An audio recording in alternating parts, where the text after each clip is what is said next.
In this example, we're told that over the course of 3 hours, 15% of a radioactive material decays.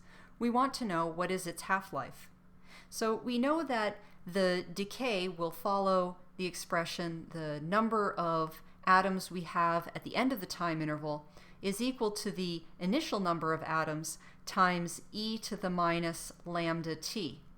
And we know that if we can figure out what lambda is, there's a simple relationship between this decay constant and the half-life.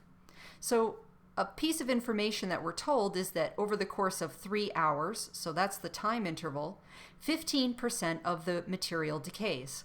So if 15% decays, that means the final amount of material we have is going to be equal to 85%, or 0.85, of the initial number of atoms. So if 15% decays, then we have 85% left. So the final number of atoms is 0.85 times the initial number of atoms. And that's going to be equal to n naught e to the minus lambda t. So if we divide both sides of this equation by n naught, then n naught divides out of our equation. We don't need to know how many atoms exactly we had to begin with.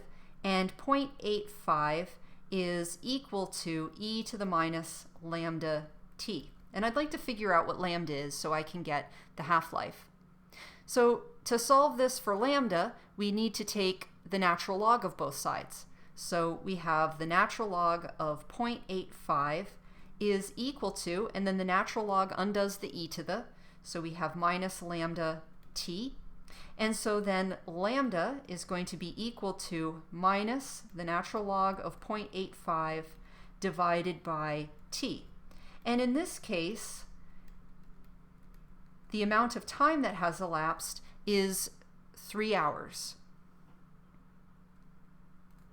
Now, I have I'm doing the calculation in terms of hours. I could also convert the 3 hours into seconds, and then I would end up with a half-life in seconds instead of hours. Either way works in this case. So lambda then, if I do this calculation, lambda is going to be equal to about 0.0542, and the unit is going to be 1 over hours.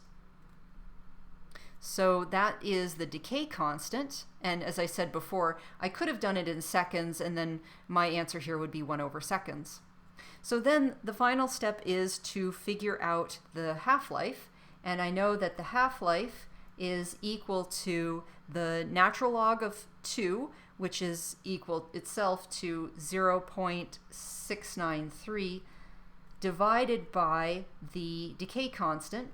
So that's 0.693 divided by 0.0542, and this is 1 over hours.